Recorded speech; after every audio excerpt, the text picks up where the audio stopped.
Good evening, ladies and gentlemen. Good evening, Senator. My name is Alan Weinstein, and I'm Archivist of the United States. It's my privilege tonight to introduce the introducers, since this will not be my privilege. This is a West Virginia evening, and many of you have come from West Virginia to be with your senior senator, and I want to turn the podium over very quickly. The foremost dangerous words in the English language are, "I will be brief," but believe me, I will be brief. I want to, first of all, of course, welcome the Senator this evening. It's an honor and privilege to have you at the National Archives in Washington. I'd like to welcome President Hardesty of West Virginia University. I'd like to welcome Patrick Connor, the Director of West Virginia University Press. Since I'm not introducing the Senator, the words you hear are not an introduction, they're just a set of comments. Senator, I want you to understand that I have brought my copy of the Constitution with me. So Thank you. Which is in my pocket as it is in yours. Thank you. The Senator's Teaching American History program has been a profound improvement and help to those who want to increase the level of civic understanding in America, regardless of party or creed. And I think we are all deeply grateful for him. And as a historian, as the archivist, I wanted to express that gratitude. But let me also just quote one line, then get off the platform. By the way, showing a copy of the Constitution to the Senator is, of course, coals to Newcastle. You don't have to do that. We will, in the months ahead, be hosting here at the Archives a number of our leaders of both parties, both political parties, both houses of Congress, and we hope some former presidents as well, in a series of lectures and panel discussions and others designed to provide them with direct communication to the American people. And we're grateful to C-SPAN for being here. But let me just close with a quote and then ask Mr. Connor to introduce our main speaker. This was said about Senator Byrd, that he is already recognized as an American icon. Without question, when history is written, Senator Byrd will hold a prominent place as a Senate legend. That wasn't me. That wasn't even a Democrat of his own party. That was Senate Republican leader Bill Frist of Tennessee. Ladies and gentlemen, where's Mr. O'Connor? Is he here? Please, the floor is yours.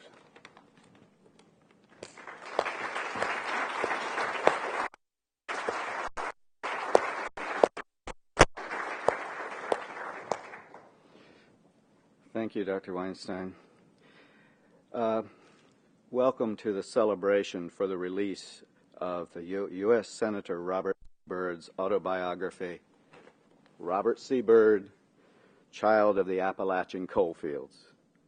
I'm Patrick Connor, as Dr. Weinstein said, and I'm director of the West Virginia University Press, and I have to say this is one of the most exciting days that the press has ever participated in.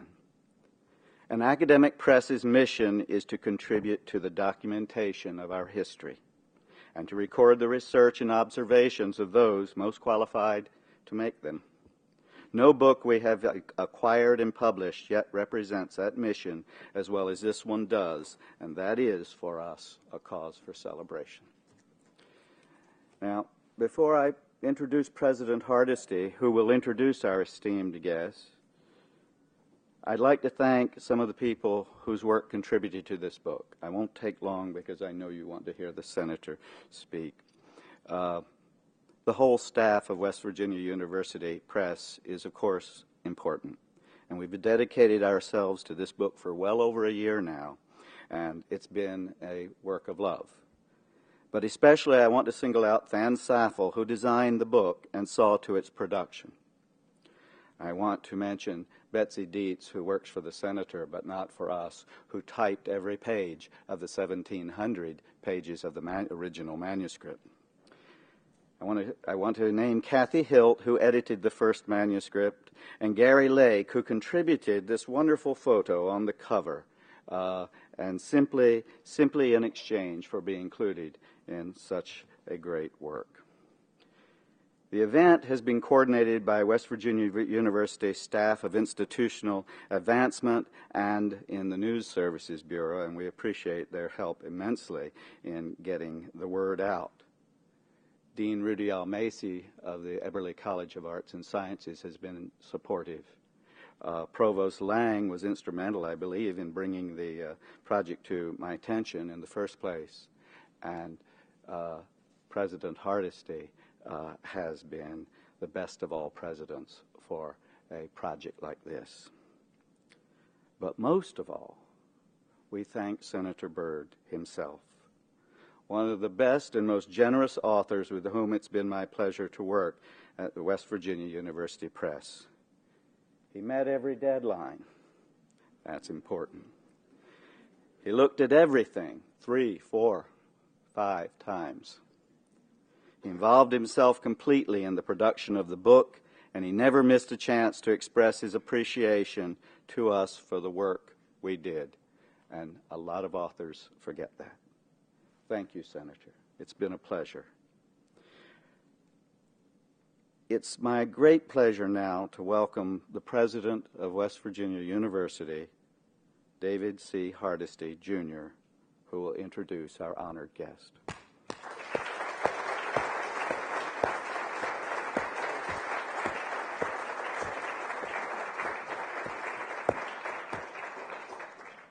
Good evening, Senator. Good evening, ladies and gentlemen. Welcome to this wonderful evening here in this hallowed place. Robert C. Byrd's story is an American story. It's a story that embodies the history and the hopes of many of our American ancestors. The life of Robert C. Byrd is so deeply entwined with the life of the state that he represents that it may come as a surprise to many of you to learn that he was not born in West Virginia. He came to the state's southern coal fields at the age of 2 with his aunt and uncle, who had become his adoptive parents when his own mother, his birth mother, died of influenza. Here he came to know firsthand the hardships that so many West Virginians and other Americans have endured. He watched his father and his friends put in hours of backbreaking and dangerous work. He saw women like his mother struggling to raise families amid limited resources. All around him, he saw people whose lives were largely circumscribed by the companies that employed them.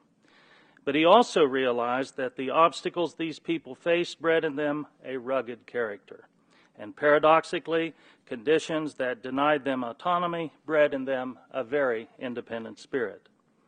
Living in coal camps, learning in tiny schoolrooms, Robert Byrd absorbed the characteristics that have sustained so many. And as he writes in his book, we may stray from what we were taught, but if we have had fundamental values ingrained in us from the outset, we will return to those early lessons. In him, those lessons produced a strong work ethic, what one writer called a stunning work ethic, and a profound love of learning. At a time when a high school diploma was beyond the reach of many, he graduated as his high school's valedictorian. While working and serving in our state legislature, he took classes at our colleges. Later, while serving in the U.S. House of Representatives and the U.S. Senate, he completed his law school degree at the American University. He is the only person to start and complete law school while serving in Congress. Even after completing his formal education, he has remained a scholar, particularly regarding the foundations of American democracy. Anyone who has seen him speak about Roman or British history, the history of the U.S. Senate, or the glories of our Constitution knows that the discovery and sharing of historic knowledge are among his chief joys. Considering Senator Byrd's reverence for the Constitution, it is fitting that we stand today one floor below the guardian of our liberty, and I would like to recognize Professor Alan Weinstein, the National Archivist, for enabling us to be here today. Thank you, sir. We appreciate it very much.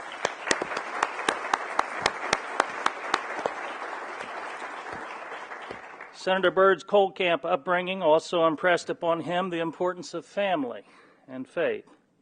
His devotion to his wife of 68 years, Irma, and his pride in his 2 daughters and their grandchildren and great-grandchildren is boundless and well known in his mountain state. And as he notes in his autobiography, the lessons he learned reading the Bible by kerosene lamplight in his boyhood home have been a guiding force throughout his life. There is another lesson that Senator Byrd internalized from the family and neighbors of his youth. He saw that the men and women around him endured their hardships for one reason: to provide a better life for their children and their children's children. Our state's public education system, its higher education system, the healthcare resources of our state, highways, scientific research capabilities, and programs for veterans and senior citizens have all benefited immeasurably from the work of our senior senator. Robert Byrd is more than a representative of West Virginia, however. As a senator, he is a legendary figure. As one of the longest-serving members of Congress in history, he has witnessed some of the most crucial moments in the life of the Republic. He has held more United States Senate leadership positions than anyone in history, and he has cast more floor votes than any senator in history, more than 17,000 in all. He has served as Senate Majority Leader and Minority Leader, twice served as chair of the Appropriations Committee, and twice served as the Senate's President pro tempore. He published an authoritative history of the United States Senate, a collection of more than 100 addresses he made on the subject over a period of 8 years. He's been called the father of the Senate and the soul of the Senate. Throughout his congressional career, he has never hesitated to speak his mind, as you all know, and when he speaks eloquently. As an orator, he ranks with such legendary senators as Clay and Webster. But even more than his words, his legacy will rest in his actions for the people of West Virginia. That is why we are so proud that Senator Byrd chose West Virginia University Press to make his autobiographic information available to the country and to the world, and why I feel so privileged to introduce him today, and so thankful to him for giving us all a priceless opportunity to hear him amplify the echoes of the past as he reads from his story. Ladies and gentlemen, Senator Robert C. Byrd.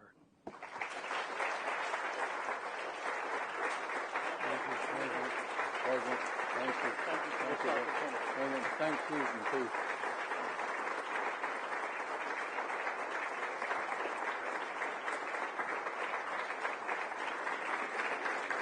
Thank you. Thank you. Thank you. Thank you.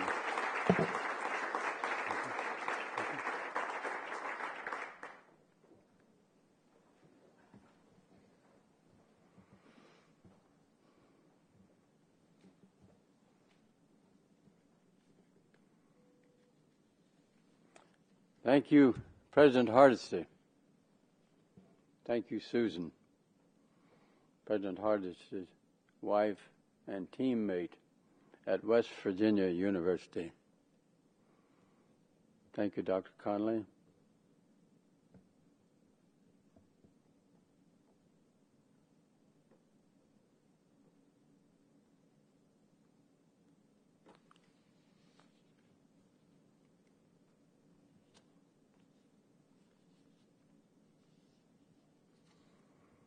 My friends, how great, how truly great it is to be with you. I want to thank President Hardesty again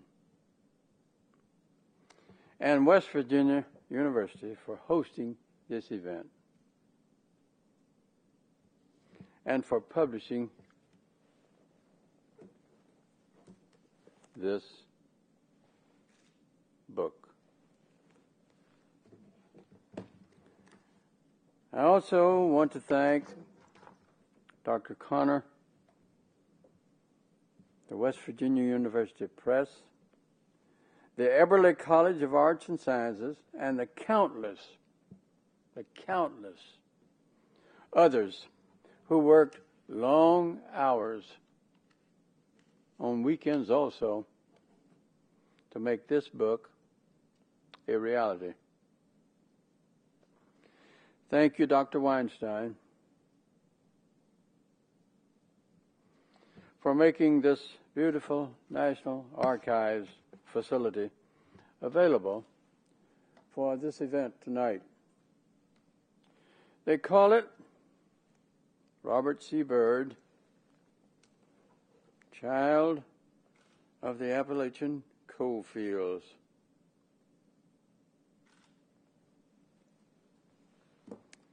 I call it Volume 1.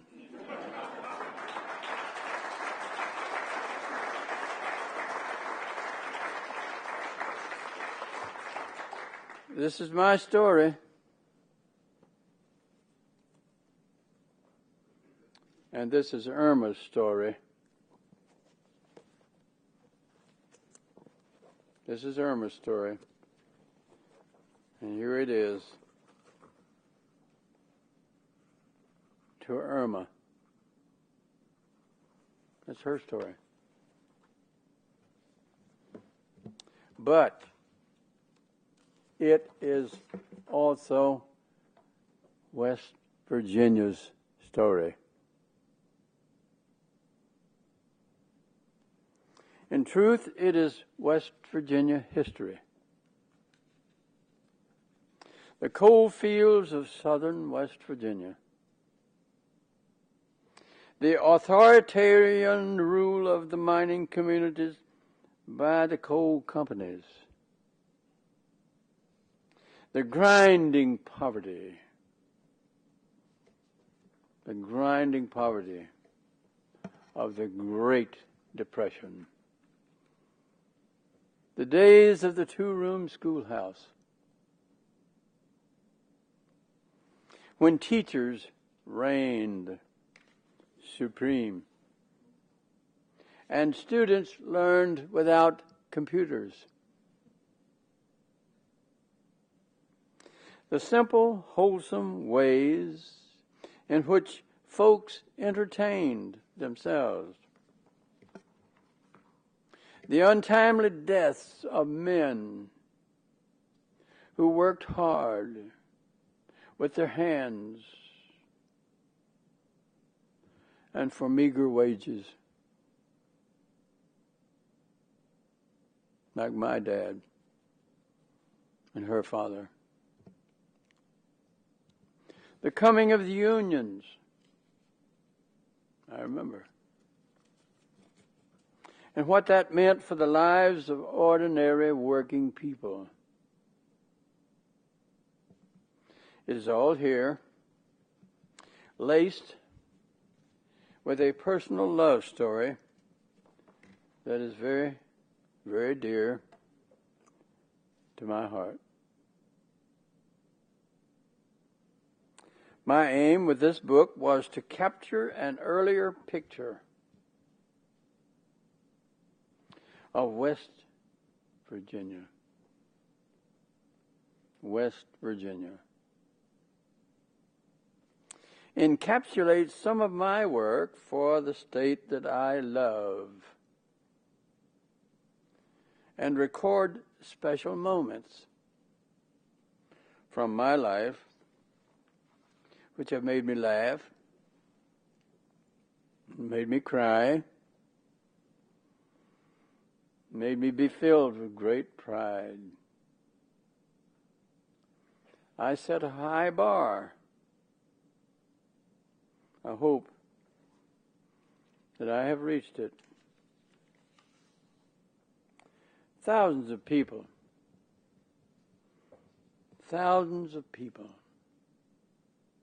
scores of thousands, some whose names I know well,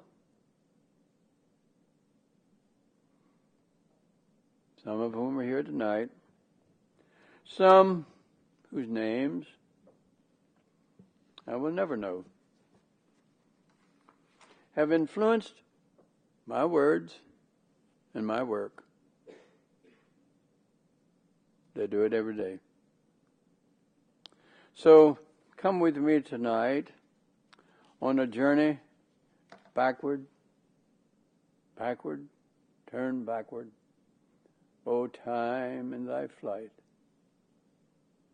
Make me a child again, just for tonight. Back in time to the mysterious beauty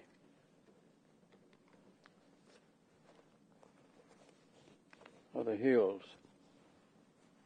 those beautiful hills and hollows of West Virginia.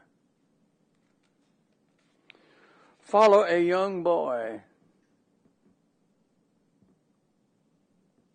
and his journey toward manhood in the coal camps of southern West Virginia, where he meets, where he courts, where he marries a certain childhood sweetheart, the daughter of a coal miner. And she has never changed. The joys, the agonies, the successes, the mistakes, yes, the mistakes of a very young, very unsophisticated young lad as he tries to emulate the heroes in his school books. Is not just the saga of my early years. It is a metaphor for the dreams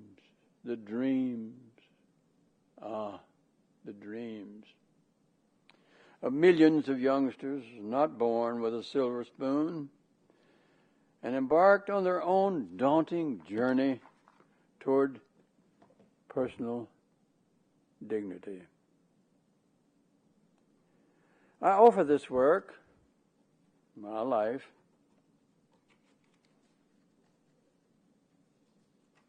as I recall it, in the hope that there are lessons here for others.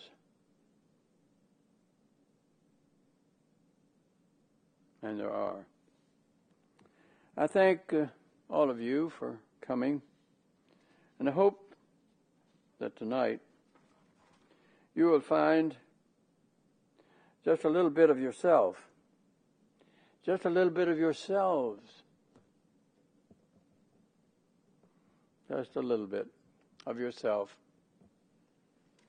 in the recollections of this child of the Appalachian Coal Fields.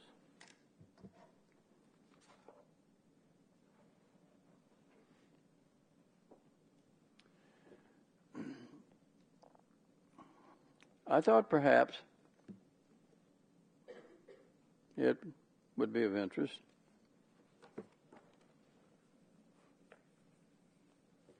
if I selected from these pages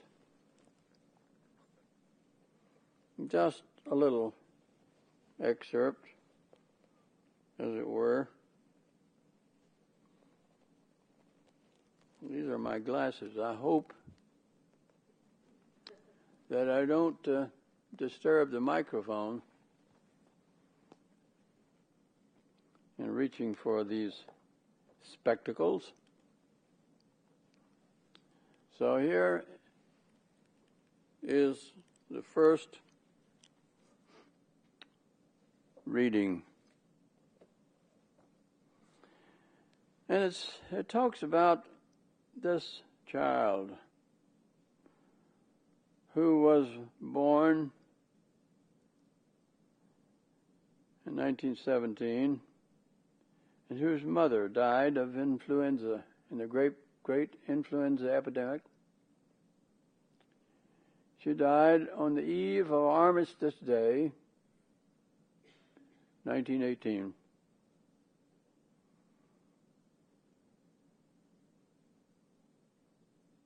And I talk about that child, and this is what I say. During my early years, I was raised to believe that Mr. and Mrs. Byrd, Mr. and Mrs. Titus Dalton Byrd, were my parents. And although they were poor, they gave me love, and they treated me as they would have treated their very, very own child. After living in Bluefield for a short time, we moved to Algonquin, West Virginia, a coal camp a few miles distant, where Mr. Byrd, whom I always called Pap and referred to as my dad, worked in the coal mine. My future was before me. Of course, I had no way of knowing what was in that future, but West Virginia was destined to be my home and the state which I would serve in public office for more than 50 years. I was to become, in the words of J. Rockefeller, my colleague and friend in later life, the quintessential West Virginian. What was there about this state? A state that would become my permanent home. What was there about its history, its geography, its people, that would mold my outlook, my attitudes, my viewpoints? What was there in this rugged terrain, with its wind-swept peaks, this untamed land of dense forests, this rough and wild mountained matrix with swift-flowing rivers winding through deep gorges and meandering valleys? What was there? What was there in all of this rustic panorama of idyllic charm that would make me what I became and shape me to what I am? As I look back over the more than 80 years through which I have lived and become a part of the soil, as it were, of West Virginia, I have concluded that to understand West Virginians, one must first understand the history of West Virginia. That history is a saga of conflict, a story of struggle. West Virginia is a place that few Americans know and even fewer understand. It is a place of unspeakable beauty. A place that has known terrible tragedy. A place whose past is imbrued with blood. The blood of the original Americans, and the blood of the white men and women who came over the Allegheny Mountains and who killed and were killed by the Indians. These men and women came seeking to build their homes in a wilderness where they could eke out a living by the sweat of their brow and the work of their hands, where they could rear their children and enjoy the fulfillment of their free and independent spirits. It is a story of a people who struggled for a sense of community, whose love of freedom and liberty was unquenchable. They were sturdy souls, for whom the unknowns of a vast and unexplored wilderness held no terrors too great for them to press on. It is a story that is distinctly American and yet distinctly different from that of other parts of America. It is a land whose sturdy mountain men would fight the Indians, the French, and yes, their kinspeople, the British.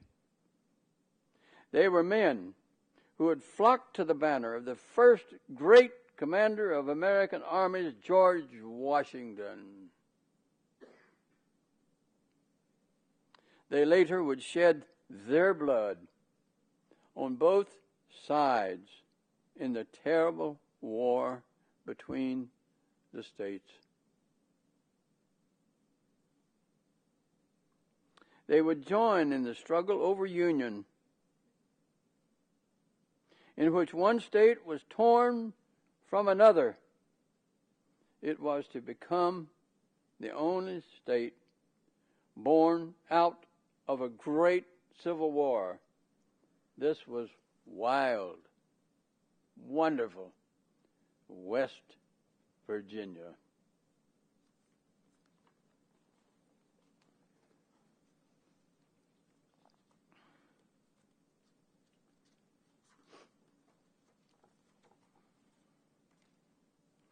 On page 762, in chapter 31, the old values. You hear much about the old values these days. I was talking about them 50 years ago. Those mountain people taught the old values.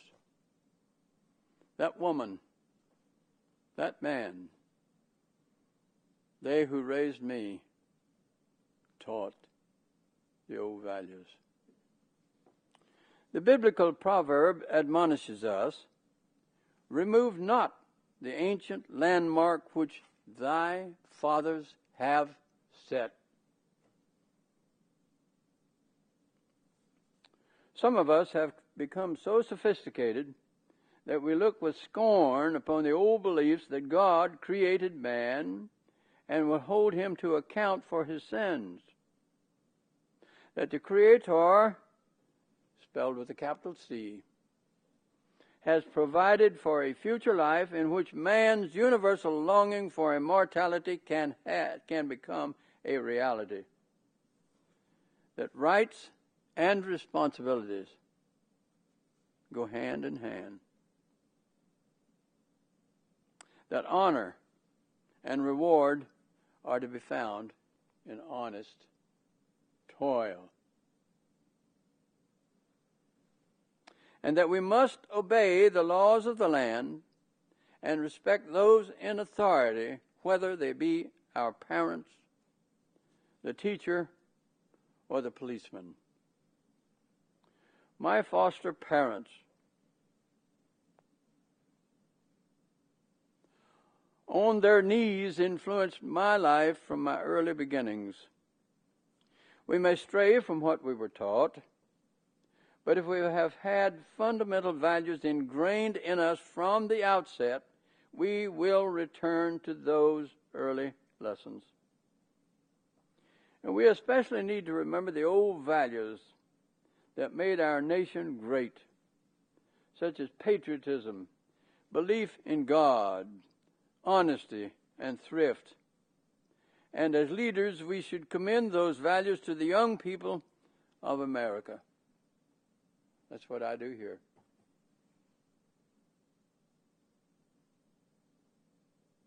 We senators should never forget that it is not the political pundits in their ivory towers to whom we should look for guidance.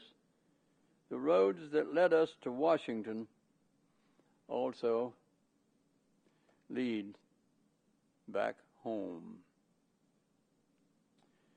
It is the people out there in the hills. Out there in the hills and hollows, the prairies and the plains, and what they think that counts. The farmer with his sweaty hand on the plow in the hot sun. The miner with his pick and shovel in the dark bowels of the earth. The women who stay after the church meetings to wash the dishes.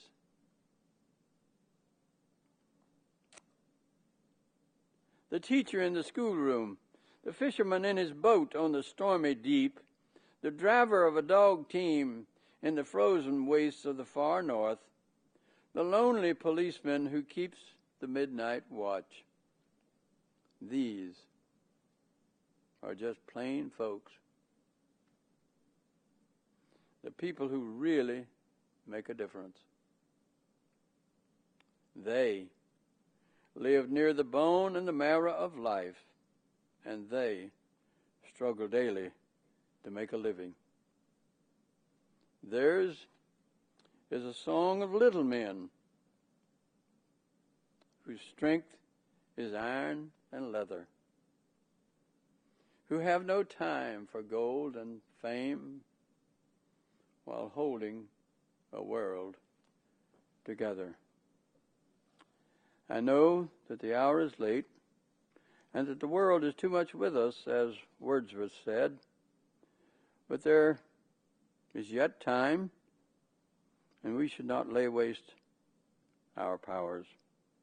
One senator, one teacher, one man or woman may set in motion today the forces that will change tomorrow's world.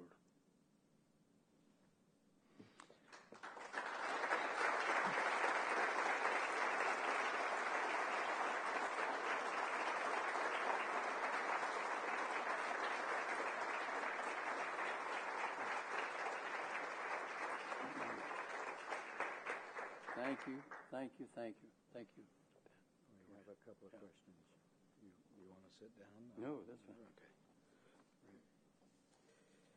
Couple questions we solicited from the audience, and there's not a lot of time, but there's a little time, so let me ask some of them.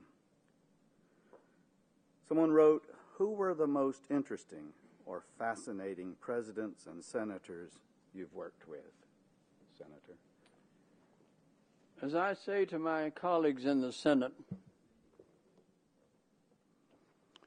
you don't serve under any president. You work with every president. The first president with whom I served, it was about a short time, but it was Harry S. Truman. He was the Democratic president whom I most admire in my own lifetime. The Republican president whom I most admire in my own lifetime was Dwight D. Eisenhower. Why? He believed in and upheld the separation of powers.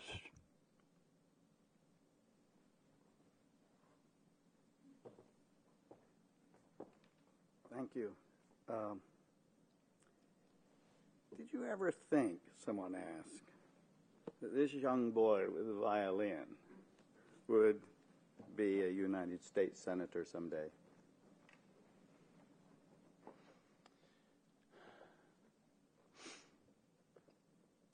I was told that my angel mother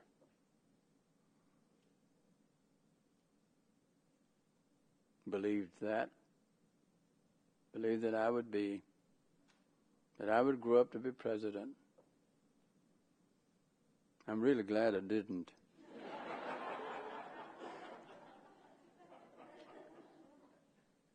For to me, to be a United States Senator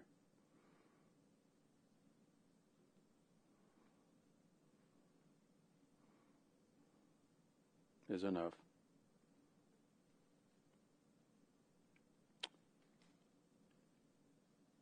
Yes, as a boy, I thought that I might become an American hero like Francis Marion, the Swamp Fox, Daniel Morgan, or Patrick Henry, James Madison, or Nathan Hale. And then there was a time that I thought I might become a great baseball player. I like to play catcher behind the bat. Then, of course, with that violin, I had dreams of becoming another Fritz Kreisler. So I had all those boyhood dreams. I wanted to be everything. I caught a rabbit once in a steel trap when I lived up Wolf Creek Hollow in Mercer County, West Virginia. Caught that poor rabbit. And Mom broke its neck the next morning. And I took it down to what we call the hard road, 3 miles away, and gave it to Mr. Fred Jennings, who had a little company store, a little country store. He gave me 15 cents for it, and then I dreamed of becoming a great game hunter, a big game hunter. So I had all those dreams. I never dreamed of being a United States Senator. Thank you for those questions.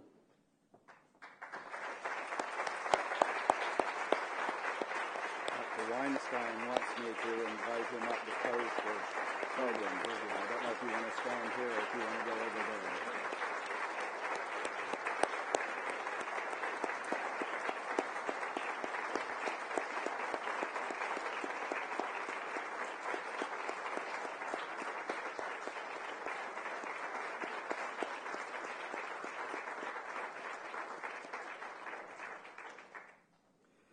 And now Dr. Weinstein will have a few closing remarks.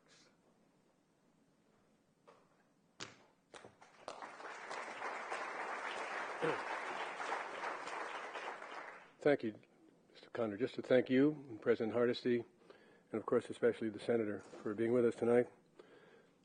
We will recall, I think many of you will, Shakespeare's wonderful lines that I know the character, but I'm not going to say who at this point. I wasted time, and now doth time waste me. The Senator has neither wasted time, nor on the basis of this evidence does time waste him. Thank you, Senator, and thank you, ladies and gentlemen, for being with us at the National Archives tonight.